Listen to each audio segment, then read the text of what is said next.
Mwandola, tabibu upo? Kwema huko. Kwenye kupita pita kwangu nimekutana na mwili wa Mariamu kwenye bonde la Tukuyu.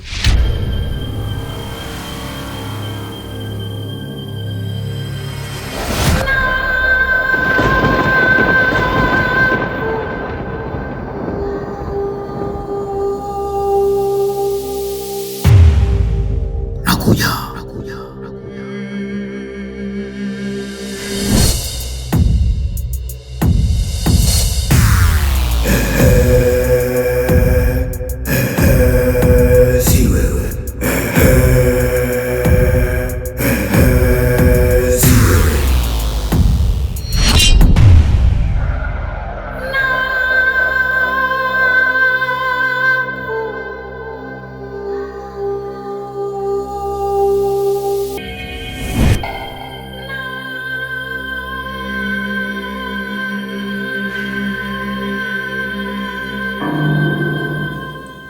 Mwili ndio huu hapa tabibu wangu. Najiuliza nini kimemkumba mke wangu.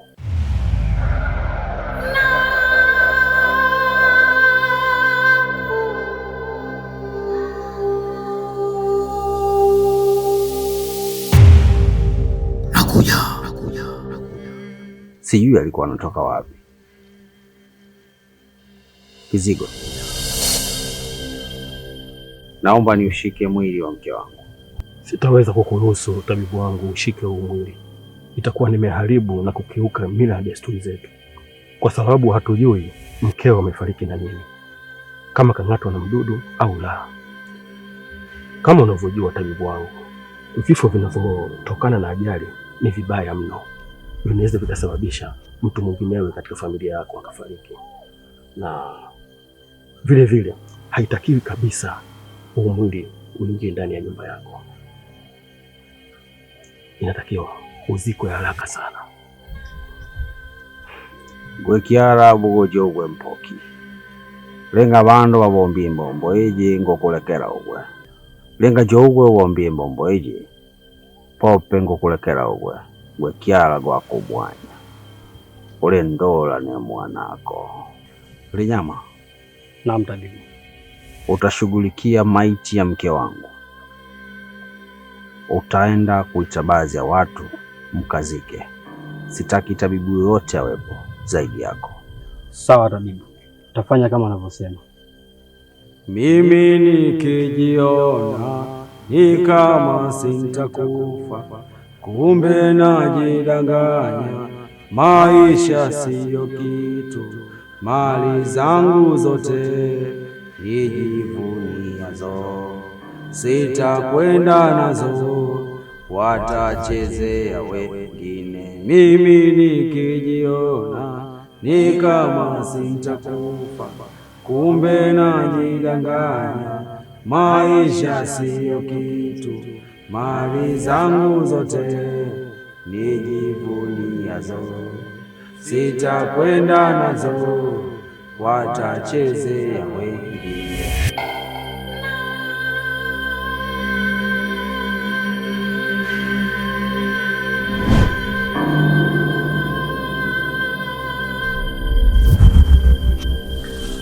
Sanda, kwa sasa itabidi nibaki hapa kwa sababu kule ninapokaa kuna matatizo sana, hivyo tutaendelea kukaa hapa pamoja, lakini kesho itabidi nikabidhi nguo za mamako, maana ule ndio urithi wako. Shangazi, mimi siwezi kuvaa nguo za marehemu mama, zitakuwa zinanikumbusha machungu tu. Hapana Sanda, hili swala kukataa, ni lazima upokee. Yaani nguo za urithi wa mama yako lazima uzipokee ili utimize mila na desturi zetu. Kusema kuvaa au kutokuvaa, hiyo ni juu yako, lakini kwa mila zetu ni lazima upokee nguo ili utimize. Si unanielewa? Ni vibaya sana kukataa nguo za marehemu. Sawa shangazi, mimi nimeshakuelewa. Hata hivyo karibu sana hapa nyumbani, jisikie kama upo kwako.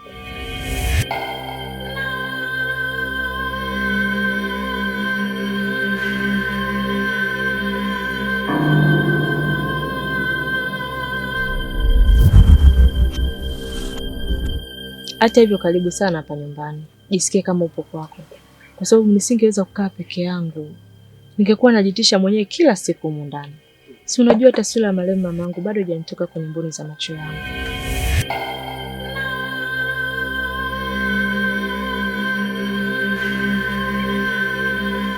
Shangazi.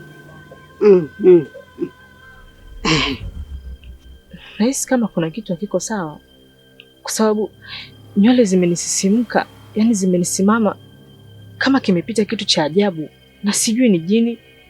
Sanda, hebu acha ujinga wako bwana. Mbona mawenge sana wewe? Kwa hiyo ulivyoenda kwa kina Mwakisisia, wamevuruga kabisa ubongo wako. Yaani ubongo umevurugika kabisa. Yaani unahisi si vitu gani sijui. Hebu tulia bwana. Ai. Yaani tuko hapa kitu gani jamani? Nini sasa?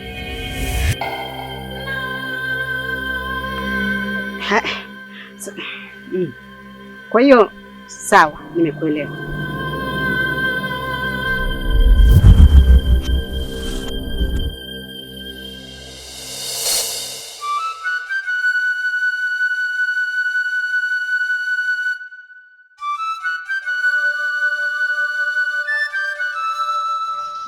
Hey.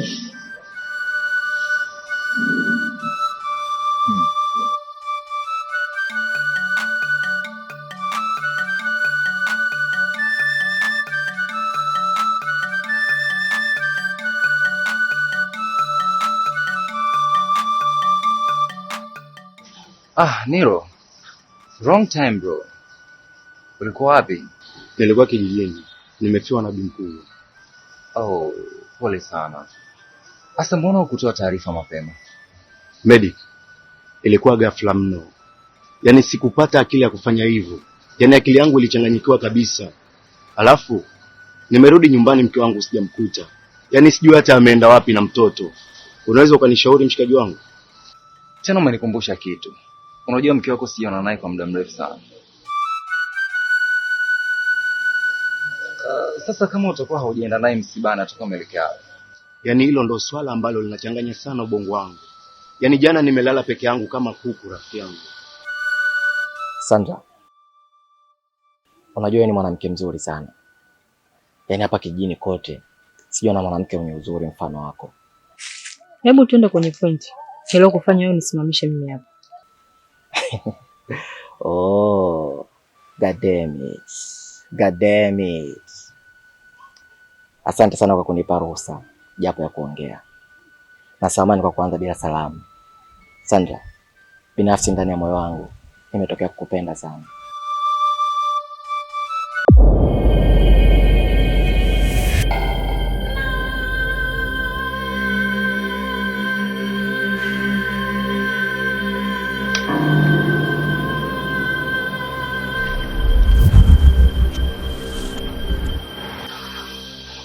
Sema nini mwanangu Nilo?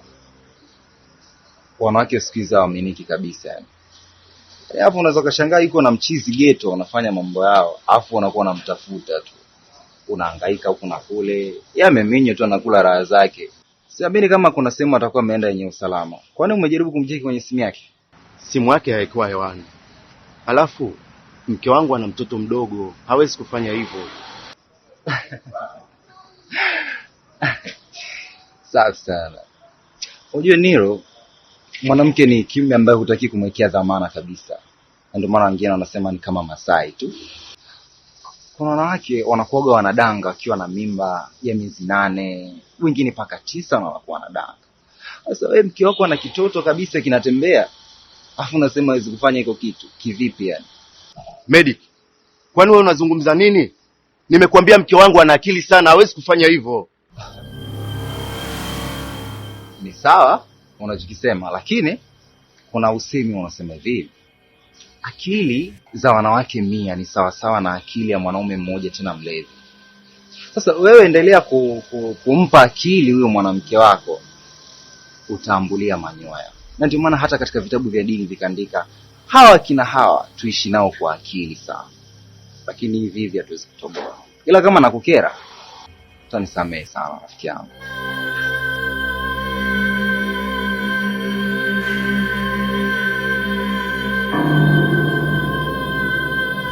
na yote haya kwa sababu wewe ni mzuri na hakuna mfano wako hapa kijijini kote. Na ikitokea umenipa nafasi binafsi, na kuahidi kwamba nitakuoa. Nitafanya sherehe kubwa sana ambayo haina mfano. Jaribu kunipa nafasi Sandra. Nakupenda sana. Sina mpango wa kuchezea. Lengo langu ni mimi kuweka ndani, uje uishi na Msela.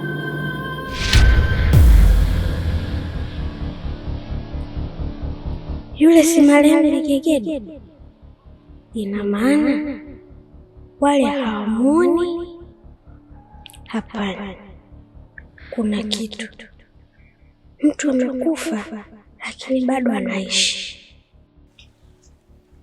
Machibian, hivi unafahamu kuwa ni bado kijana mdogo sana, alafu siwezi kukupeleka popote? Kwa mimi nikushauri tu, hebu dili na watoto wenzio, kwa sababu mimi hutoniweza. Wewe mtoto wewe, acha dharau basi. Mbona unadogosha kiasi hicho? Yaani mimi wakuninganisha na watoto? Wewe mtoto wewe, hebu tafuta saizi yako, alafu hii gari kubwa uiwezi. Sijui unanielewa? Mimi siwezi dili na watu weusi kama wewe. Alafu usitake kuvuruga nyota yangu, kwa sababu nyota njema ionekana asubuhi. Mbona unaletea nuksi asubuhi yote hii? Umetumwa au? Yaani mimi wakuninganisha na watoto? Ndiyo, wewe ni mtoto. Kwani ni uongo au? Tena ukome. Siku nyingine ukiniona napita, acha kunisimamisha. Fyoko fyoko fyoko. Puzi wewe. We.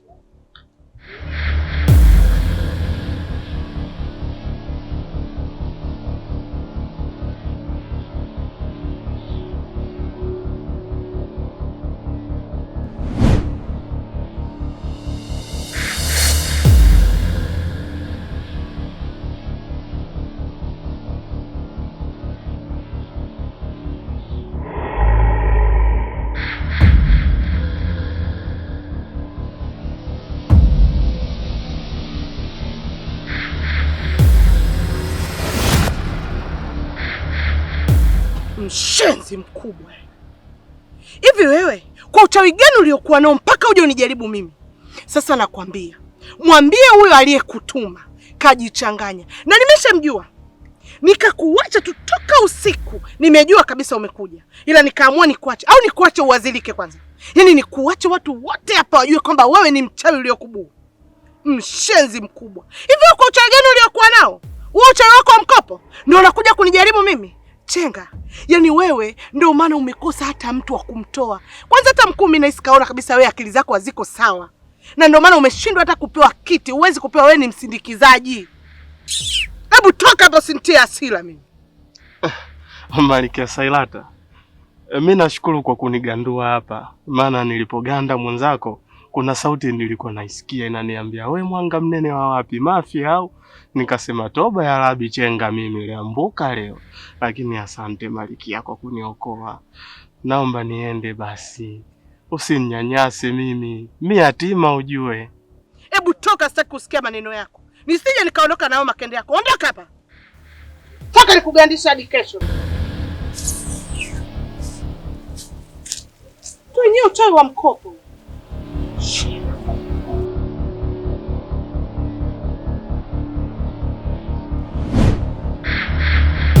Wakuu, kama mlivyotuambia na kutuagiza kwamba tusiue kwa kumwaga damu, ni kweli imeshindikana.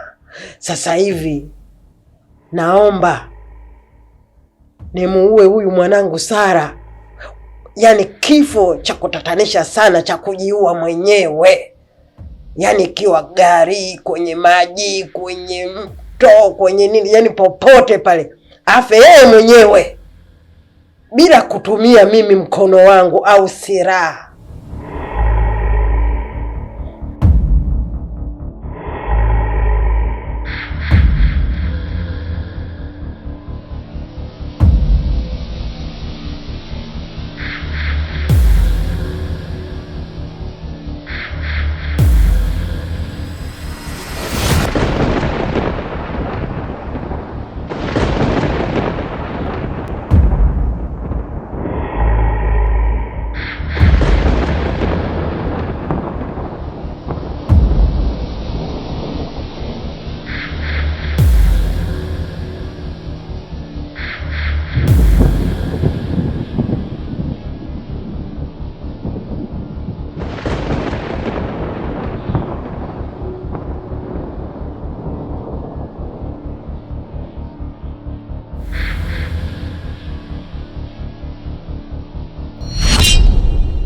Kiukweli tabibu wangu, nakosa amani kabisa ninapokuona mnyonge.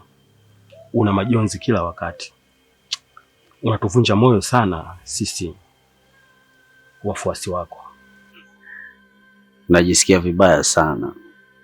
Tangu kifo cha mke wangu Mariam, najiuliza maswali mengi sana kwenye kichwa changu. Imekuwaje? Imekuwaje umauti umempata? Kwa nini? Ni kweli tumeshindwa kujua amengatwa na mdudu gani, sijui nyoka, sijui nini. Kitu tumemkuta amekufa tu, ulezi wetu wote.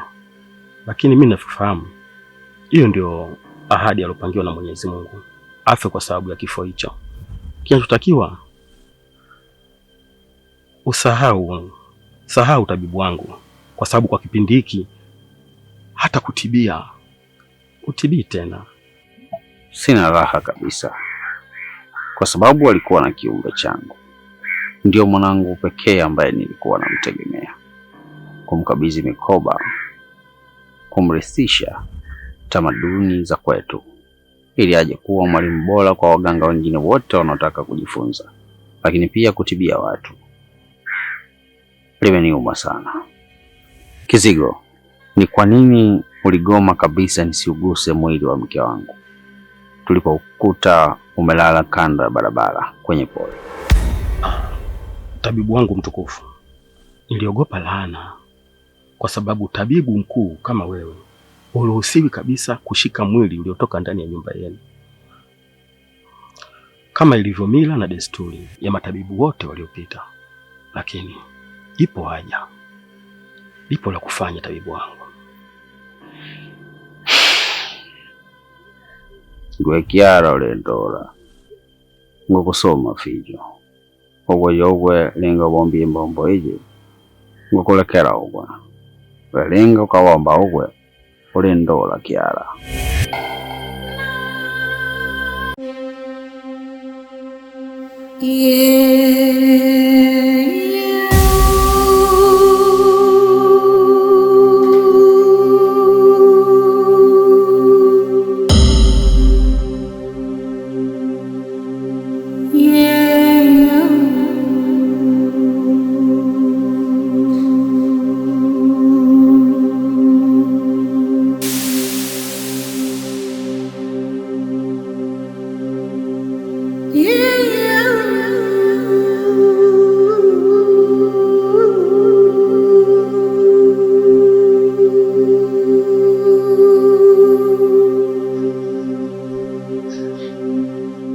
Usiniache peke yangu mume wangu. Naogopa sana. Hatimaye leo mama ameweza kusikia kilio changu na amenipa ruksa nije kukuona mke wangu. Suzi, siwezi kukaa mbali na wewe kabisa. Siwezi. Lakini vipi? Mbona uko hapa? Ina maana unataka kuniambia hujaenda kwa baba?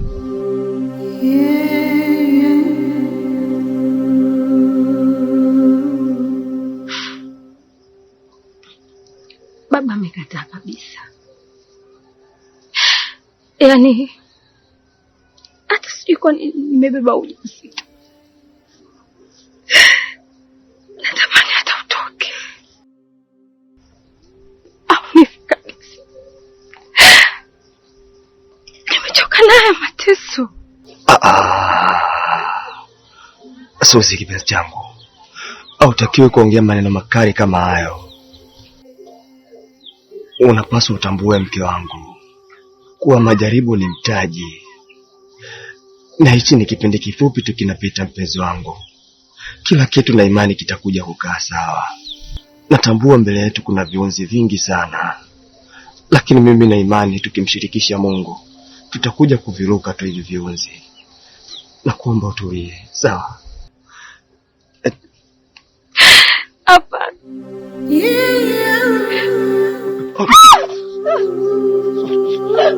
Suzi, unataka kufanya nini Suzi? Suzi. Niache. Suzi, nisikilize basi. Nisikilize. Sikiliza, Suzi kipenzi. Suzi kipenzi, nisikilize, mimi ni mumeo. Nisikilize basi, mimi mume wako. Suzi, tambua hicho kiumbe hakina hatia yoyote ile, na wala sio kilichokukosea kwa sasa. Kwa nini unataka kukiangamiza kiumbe ambacho hakina hatia, Suzi? Suzi, mimi ni mumeo, najua maumivu yako, naamini kwamba yataishi kipenzi changu. Nakupenda Suzi.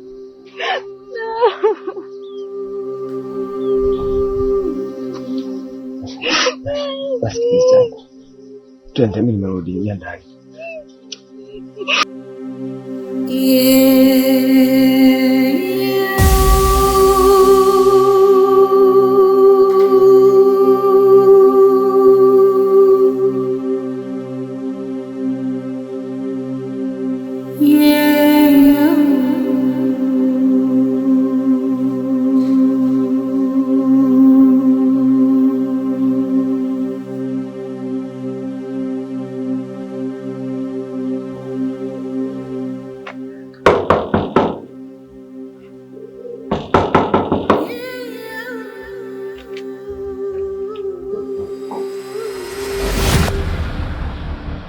Mambo poa. Twende basi tukazungumze ndani. Wewe zungumza tu hapa. Huko ndani kuna jambo la muhimu sana alifanya. Kwa hiyo wewe zungumza tu, sio lazima uingie ndani. Okay. Mbona kwenye msiba sijakuona? Tangia nimeenda kuzika mpaka nimerudi, lakini wewe hujaja kabisa. Bullshit. Nimeshasahau tayari kuwa umefiwa. Lakini niko na mambo muhimu sana afanya kwa ajili ya maisha yangu. Ndio maana nimeshindwa kuja msibani. Lakini hata hivyo, waliofika msibani sio mtuwakilisha vyema, au sio? Pia Sandra, nikwambie kitu kimoja tu. Msibani sio msahafu au Biblia. Kusema hitu usipofuatisha utapata dhambi au utakwenda motoni. Sijavunja amri ya dini wala amri ya nchi. Nisimeti nitafungwa. Waliofika natosha bwana. Au kimelibika kitu? Mapombe. Hivi ni kweli haya maneno yanatoka katika akili yako? Au mimi nasikia vibaya? Unitanii, si ndio? Au ni kweli unamaanisha? Kumbuka aliyekufa ni mama yangu mzazi. Mama yangu mzazi, Mapombe. Kumbe wewe chizi eh? Ina moja nisikia vizuri? Au hujanielewa kichwani kwako? Nimekwambiaje? Nilikuwa na mambo muhimu sana afanye. Na ndio maana nimeshindwa kufika msibani. Kipi usichokelewa hapo? Wewe mpumbavu nini? Baby.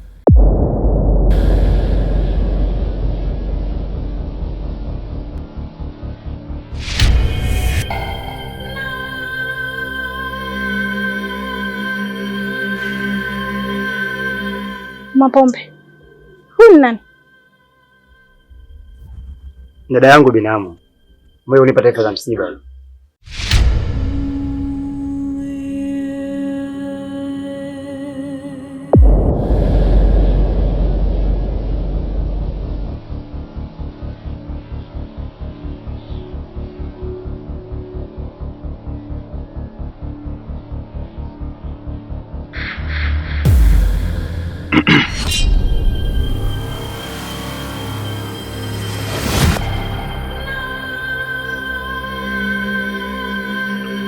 Muungwana huwa anasubiri wenyeji mpaka wafike ili wampe ridhaa. Karibu sana baba.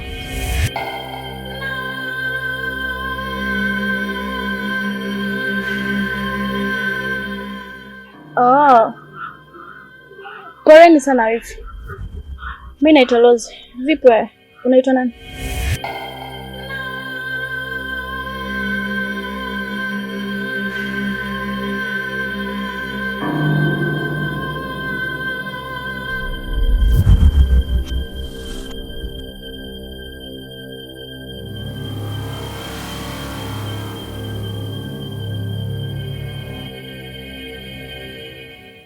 Mfiangu ameumia sana.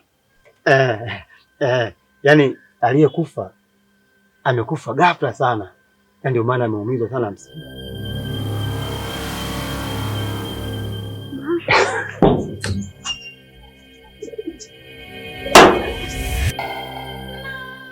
Naiona hofu na wasiwasi mkubwa sana ndani yako.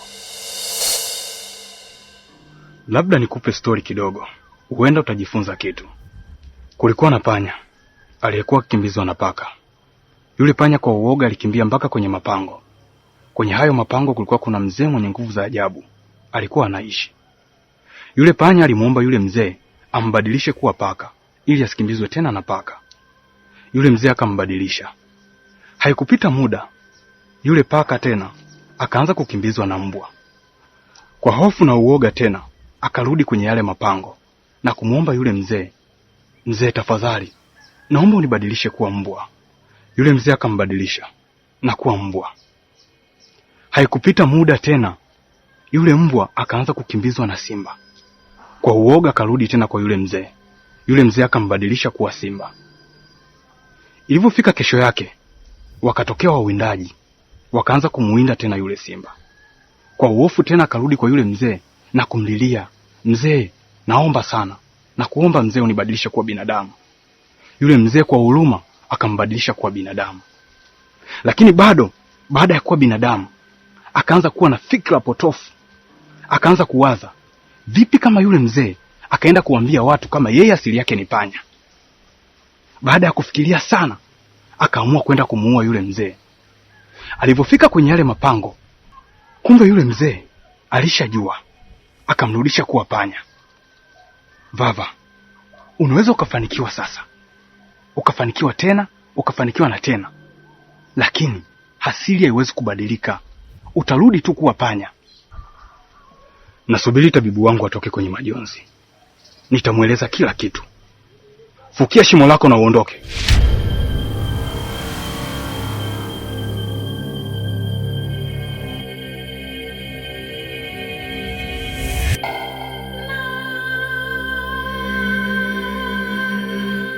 Umeona sasa mume wangu? Haya ndio ambao ninayoyaongea kila siku. Umeona umeshaanza kujitengenezea maadui sio kwa sababu za msingi. Kila nafsi itaonja umauti, mke wangu. Nakuja.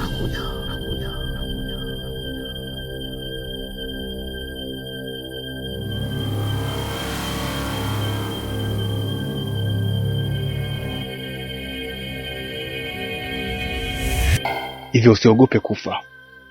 Cha msingi ni kusimamia haki. Kwenye haya maisha, hata ufanye mazuri kiasi gani, huwezi kukosa maadui. Hivyo maadui ni miongoni wa maisha.